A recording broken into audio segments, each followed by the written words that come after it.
Sa unang tingin, parang magkaibang kwento ang nangyayari sa ekonomiya ng mundo ngayon.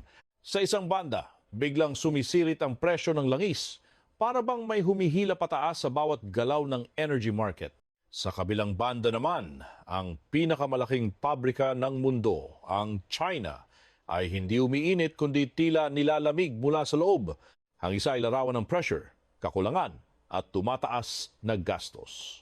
Ang isa naman ay larawan ng paghina ng demand, bumabagsak na presyo at pagkawala ng sigla sa loob ng ekonomiya.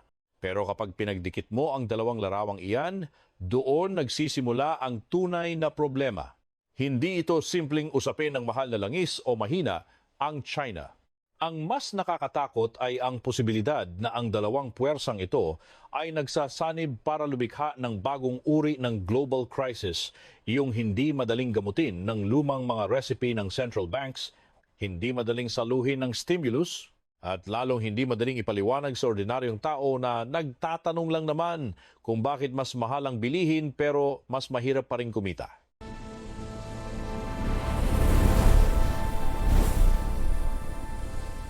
Sa loob ng maraming taon, nasanay ang mundo sa ideya na kapag humihina ang ekonomiya, karaniwan ay humihina rin ang presyo ng mga pangunahing bilihin, lalo na ang energy. Kapag matumal ang demand, dapat bumababa ang presyo. Kapag mabagal ang mga pabrika, dapat lumuluwag ang pressure sa oil market. Pero ang kasalukuyang sitwasyon ay parang sirang timbangan. Humihina na nga ang isang malaking bahagi ng pandaigdigang demand lalo na mula sa China, pero ang presyo ng langis ay nananatiling mataas o mabilis na tumatalon kapag may kaunting tensyon sa geopolitics.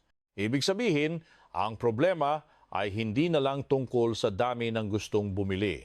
Nasa mismong supply side ang bitak. Ilang taon nang kulang ang malakihang long-term investment sa fossil fuel production dahil sa higpit ng environmental standards, pressure mula sa ESG rules at paniniwala noon na mabilis nang lilipat ang mundo sa green energy. Ang problema, hindi ganoon kadali ang energy transition. Mahalaga ang malinis na enerhiya, pero sa totoong buhay, mabagal ang pagtatayo ng bagong infrastructure, mahal ang storage, kulang ang grid modernization, at sa maraming bansa, hindi pa rin kayang saluhin ng renewable energy ang buong bigat ng industrial demand. Kaya ang resulta, parang sinara mo ang lumang kusina bago pa maayos ang bagong kusina. Gutom tuloy ang buong bahay. Kapag nagiging manipis ang spare capacity sa global oil market, bawat maliit na tensyon ay nagiging malaking problema. Kahit isang balita lang tungkol sa panganib sa shipping routes, sa strategic straits, o sa supply disruption sa isang mahalagang rehiyon, agad umiinit ang merkado. Hindi dahil sigurado nang mawawala ang supply bukas, kundi dahil alam ng lahat na wala nang masyadong unan ang sistema. Kapag may natanggal na kaunting volume, ramdam agad. Iyan ang dahilan kung bakit ang pagtaas ng langis ngayon ay hindi simpleng normal na cycle. Isa itong cost push shock. At kapag cost push shock ang kalaban, iba ang tama nito sa buong ekonomiya. Hindi lang nito pinapamahal ang gasolina sa gas station. Dumadaan ito sa shipping costs, fertilizer, chemicals, plastic, packaging, aviation, food processing, at halos lahat ng sektor na gumagamit ng enerhiya bilang input. Parang may invisible tax na ipinapataw sa bawat yugto ng supply chain, mula planta hanggang tindahan. Sa mga bansang net importer ng enerhiya, ito ang pinakamasamang eksena. Kung ikaw ay ekonomiyang umaasa sa imported oil para paandarin ang transportasyon, logistics, pabrika at kuryente, ang mataas na presyo ng langis ay para kang pinapainom ng lason paunti-unti. Hindi ka agad babagsak sa unang lagok, pero habang tumatagal, nanghihina ang buong katawan.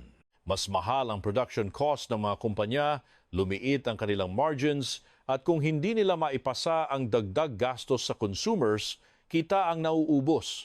Kung ipapasa naman nila, tatamaan ang demand dahil mas mahal na ang produkto. Sa parehong sitwasyon, may nasasaktan. Ang consumers naman habang tumataas ang pamasahe, kuryente, pagkain at basic goods, nababawasan ang totoong halaga ng kanilang sahod. Maaaring ang pareho pa rin ang laman ng payslip, pero sa grocery, ibang usapan na.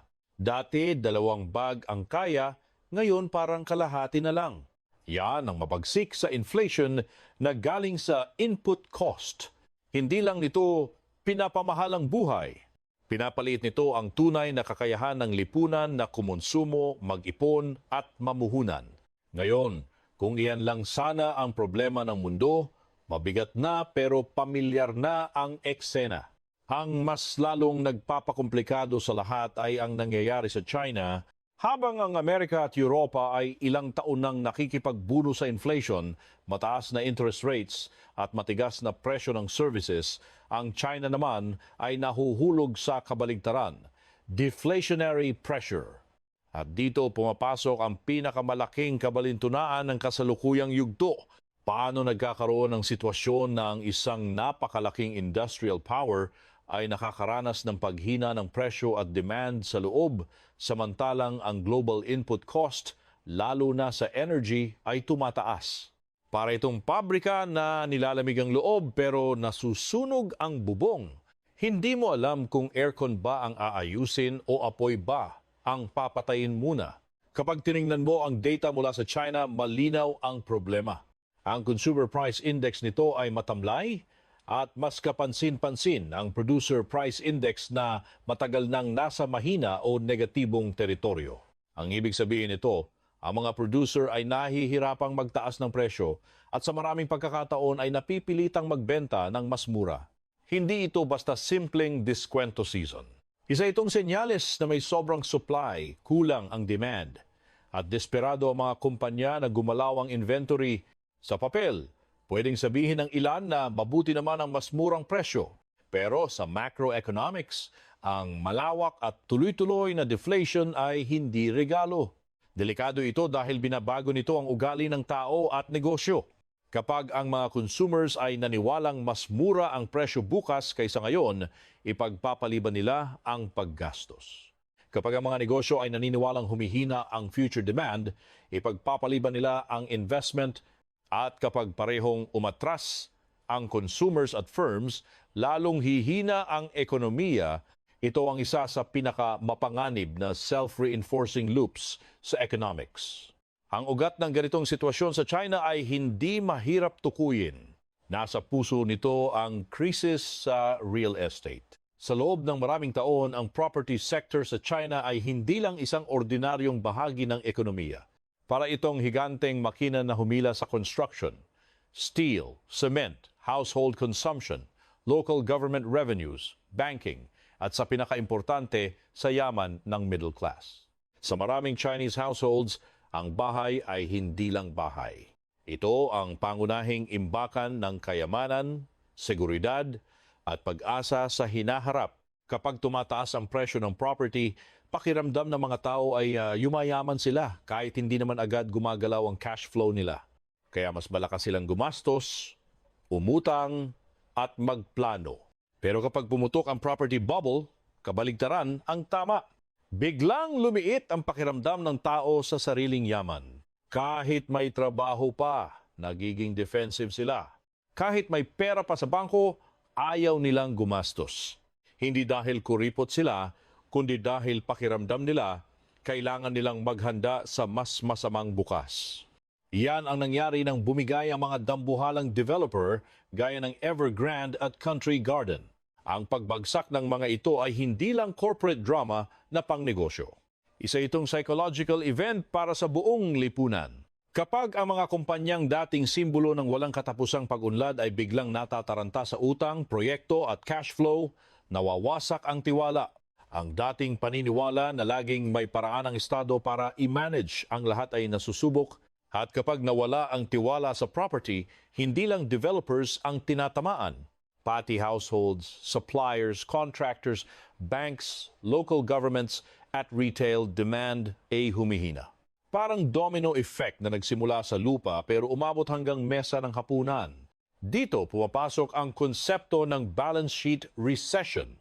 Ito yung uri ng krisis kung saan ang pangunahing layunin ng mga tao at negosyo ay hindi na kumita ng mas malaki kundi paliitin ang utang at ayusin ang sariling balance sheet. Sa normal na recession, pwedeng gumana ang lower interest rates. Kapag mas mura ang utang, uutang ang negosyo para mag-expand at bibili ang consumers ng bahay, kotse o appliances. Pero sa balance sheet recession, kahit ibagsak mo pa ang rates, maraming ayaw mangutang.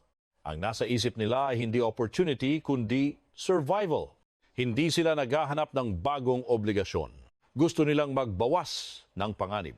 Kaya kahit magbomba pa ang central bank ng liquidity, hindi iyon automatikong napupunta sa tunay na ekonomiya. Naiipon sa banking system ang pera pero walang gustong sumalo. Parang may tubig ka nga pero sarado lahat ng gripo. Ito ang dahilan kung bakit hindi sapat ang simpleng monetary easing para gamutin ang problema ng China. Ang People's Bank of China ay maaaring magbaba ng rates, mag-relax ng reserve requirements at magbigay ng liquidity, pero kung ang demand for credit ay mahina dahil takot ang households at overloaded ang mga kumpanya, limitado ang epekto. Samantala, ang mga bangko kahit may pondo ay nagiging maingat din dahil alam nilang humihina ang collateral values at tumataas ang credit risk. Kaya nababara ang transmission mechanism ng monetary policy. Sa textbook, may pera. Sa realidad, walang daloy.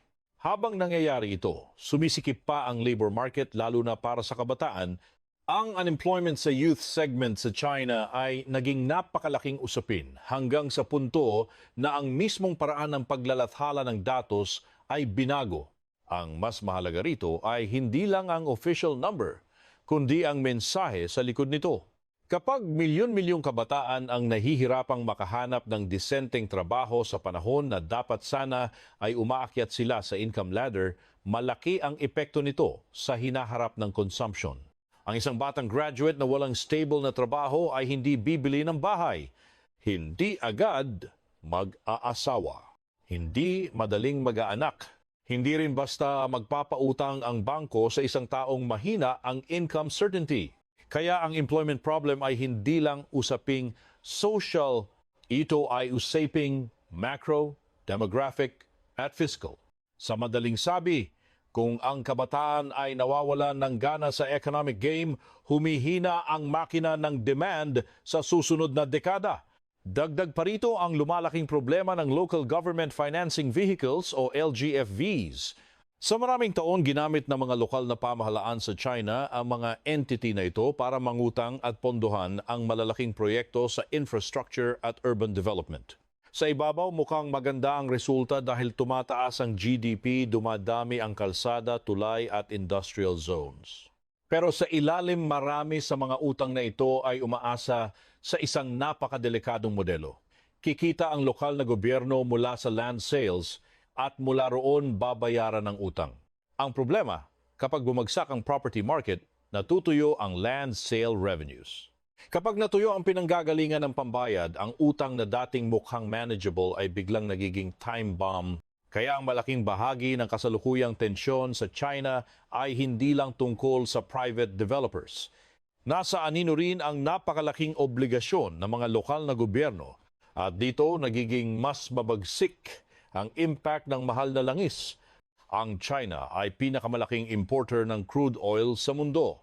Ibig sabihin, kapag tumataas ang global oil price, hindi ito abstract line sa Bloomberg Terminal. Totoong dagdag gastos ito sa isang bansa na umaasa sa enerhiya para paandarin ang napakalaking industrial machine nito. Sa ideal na sitwasyon, kung malakas ang domestic demand at healthy ang corporate margins, maaaring kayanin ng mga kumpanya ang mas mataas na input cost. Maaari nilang itaas ng kaunti ang presyo, mag-adjust ng production mix o sumalo ng temporary margin hit. Pero sa kasalukuyang sitwasyon ng China, bagsak ang demand, sobra ang kompetisyon at mahina ang pricing power. Kaya ang mahal na imported energy ay tumatama sa pinakaayaw na bahagi ng kanilang katawan, corporate profitability. Isipin mo ang isang manufacturer sa China na bumibili ng mas mahal na fuel, mas mahal na transport at mas mahal na petrochemical inputs, pero hindi makapagtaas ng final price dahil mahina ang local demand at mabagsik ang global competition. Para iyang tindahan na mas mahal ang puhunan araw-araw pero pareho pa rin ang presyong kailangan niyang i-display para may bumili. Sa umpisa, pwedeng bawasan ang kita. Sa kalaunan, kailangang magbawas ng tao overtime, bonus at expansion plans. At kapag nagkasabay-sabay iyan sa libo-libong kumpanya, may epekto ito sa buong ekonomiya. Bumababa ang household income, humihina ang consumption, mas lalong tumitindi ang deflation pressure at mas lalo pang nahihirapan ang mga kumpanya. Isang pababang paikot na parang hagdan na walang dulo, hindi rin madaling gumalaw ang PBOC dahil nakaharap ito sa isa pang problema, ang exchange rate. Kung ibabagsak pa nito ng husto ang domestic rates habang nananatiling mataas ang rate sa Amerika, lalawak ang interest differential pabor sa dolyar. Ibig sabihin, mas magiging kaakit-akit ang dollar assets kaysa renminbi assets. Kapag nangyari iyan, may panganib ng capital outflows at kapag lumalabas ang kapital, humihina ang currency. Sa isang banda, pwedeng makatulong ang mas mahinang currency sa exports. Pero sa kabilang banda, para sa bansang malaking importer ng langis at iba pang commodities na presyong dolyar, mas mahina ang currency ay mas mahal ang import bill. Kaya sa halip na gamutin ang ekonomiya, maaari nitong palalain ang imported cost pressure. Para sa PBOC, hindi ito simpleng tanong na mag-cut ba o hindi. Ito ay literal na paglalakad sa alambre habang may dalang gasolina. May mga senyales na ng ganitong pressure sa capital flows. Ang mga global fund, lalo na iyong sensitibo sa yield, risk premium at currency outlook, ay hindi basta nananatili dahil lang malaki ang merkado ng China.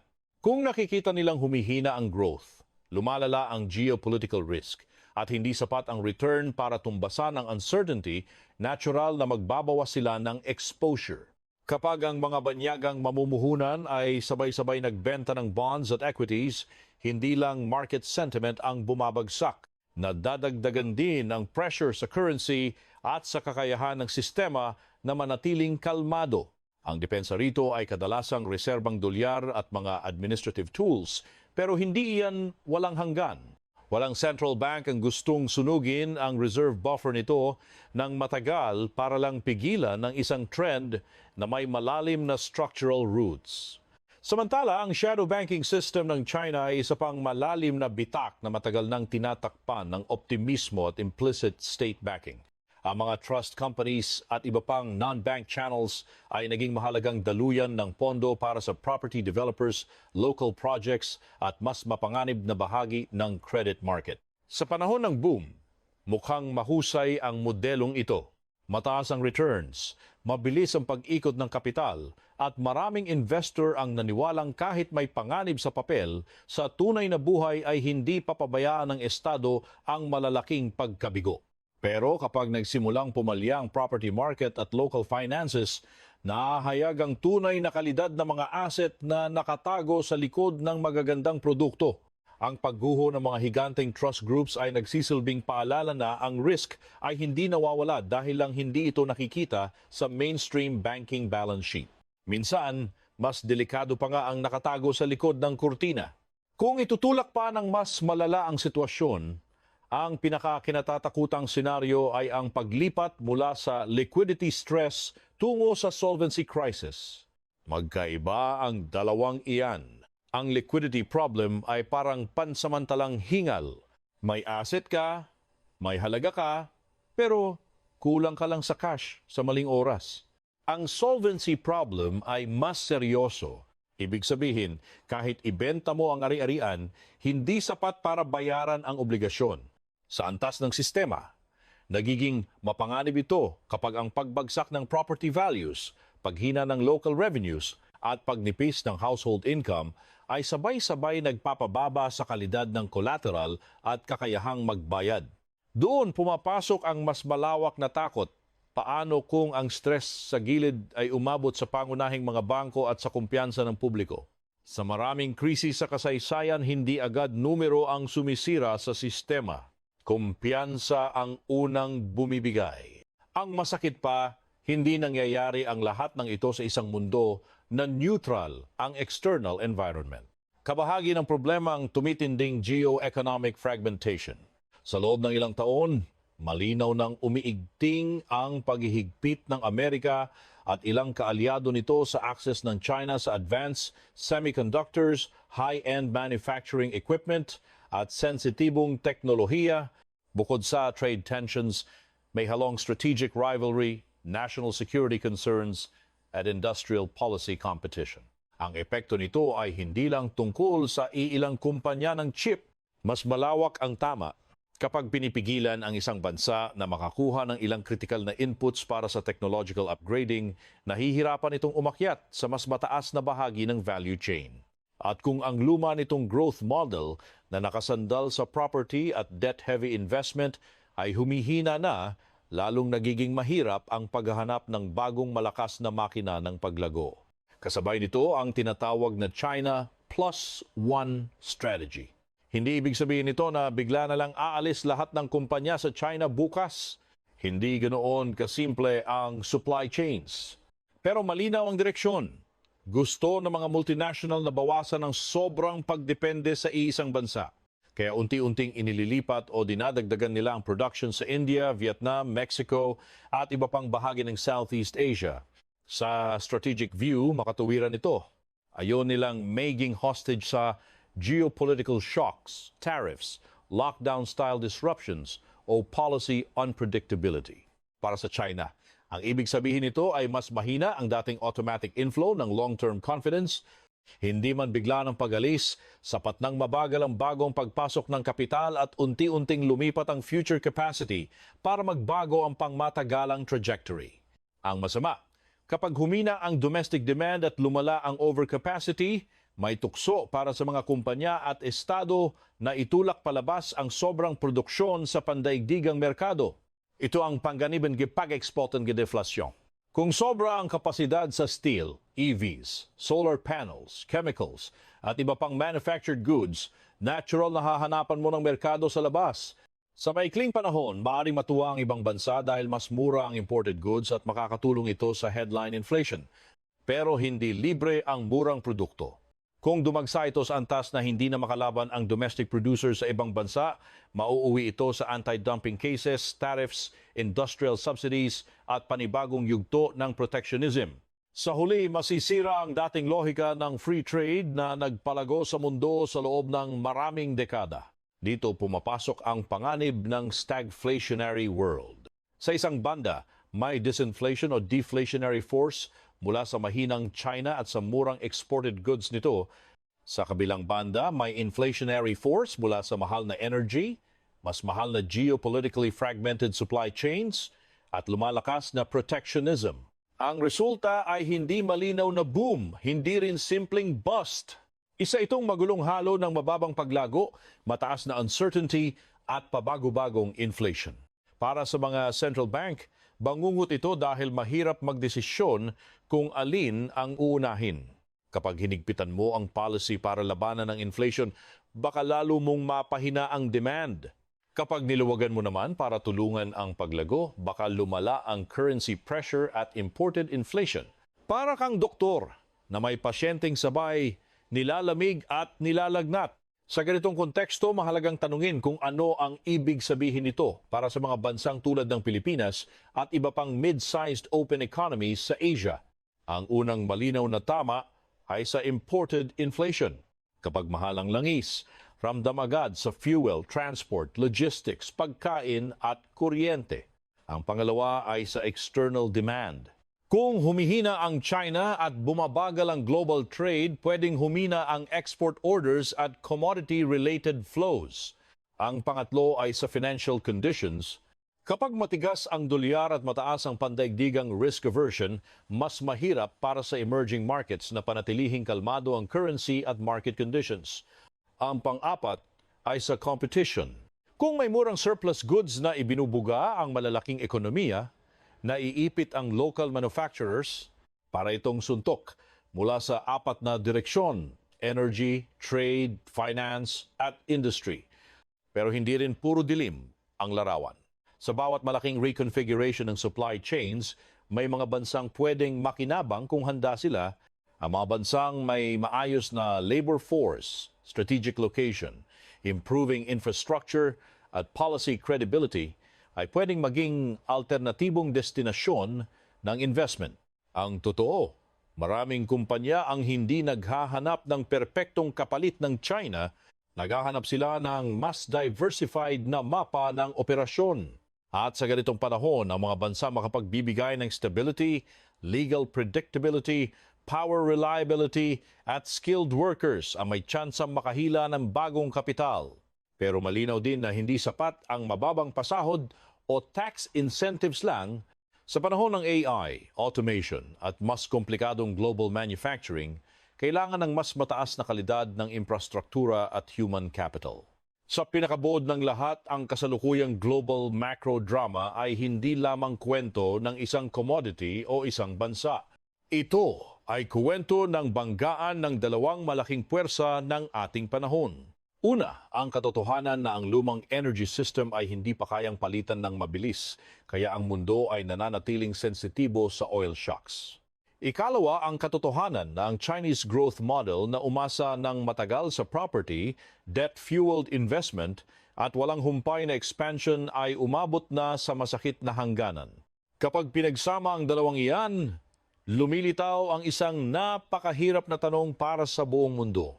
Paano mamumuhay sa isang panahon na sabay mahal ang mahahalagang input at mahina ang isa sa pinakamalaking makina ng demand at produksyon sa planeta? Maaring hindi pa agad sumabog bukas ang full systemic crisis sa China. Malaki pa rin ang kapasidad ng estado nito, malawak ang control sa financial system, at marami pa rin itong tools na walang katumbas sa mas liberal na mga ekonomiya. Maaari nitong i-roll over ang utang, utusan ng mga bangko, kontrolin ang capital flows, at idirekta ang pondo sa mga sektor na gusto nitong protektahan. Ngunit kahit may kapangyarihang ganoon, hindi nito kayang utusan ang tiwala ng households na bumalik sa isang pindot lang. Hindi nito kayang pilitin ang mga kabataan na gumastos kung hindi sila sigurado sa trabaho. Hindi nito kayang gawing kumikita ang isang investment model na sobra na sa utang at kulang na sa tunay na demand. Ang estado ay pwedeng bumili ng oras, pero hindi nito automatikong nalulutas ang structural fatigue. At iyon ang pinakaimportanteng dapat maunawaan. Sa maraming taon, ang mundo ay nakinabang sa isang partikular na formula. Murang enerhiya sa ilang yugto, murang kapital sa ilang yugto, at murang produksyon mula sa China halos sa lahat ng yugto. Ngayon, ang tatlong haliging iyon ay hindi na kasing tatag. Mas mahal at mas pabago-bago ang enerhiya. Hindi na ganoon kamura ang pera. At ang China, sa halip na maging walang humpay na source ng demand at stability, ay naging pinagmumulan ng bagong anyo ng uncertainty. Kaya ang mundo ay pumapasok sa panibagong panahon kung saan mas mataas ang volatility, mas mahina ang dating assumptions at mas mapanganib ang sobrang pagdepende sa isang narrative. Sa huli, ang tunay na laban ay hindi lamang kung tataas pa ba ang langis o babagsak pa ba ang property market ng China. Ang tunay na laban ay kung paano mag-a-adjust ang mga bansa, negosyo, at mamumuhunan sa isang mundo na mas pira-piraso, mas mahal ang pagkakamali at mas kaunti ang automatikong rescue. Ang sinumang makakaintindi sa koneksyon ng energy shocks, deflation traps, debt overhang, geopolitical fragmentation at capital flow dynamics ang magkakaroon ng mas malinaw na mapa sa gitna ng bagyo. At sa panahong ito, napakahalaga ng malinaw na pagbasa sa malalaking puwersa dahil kapag mali ang diagnosis, mali rin ang gamot. At sa global economy, kapag maling gamot ang naibigay, hindi lang isang pasyente ang nadadail, minsan buong ward ang nadadamay. At minsan buong mundo ang sumasalo ng bill.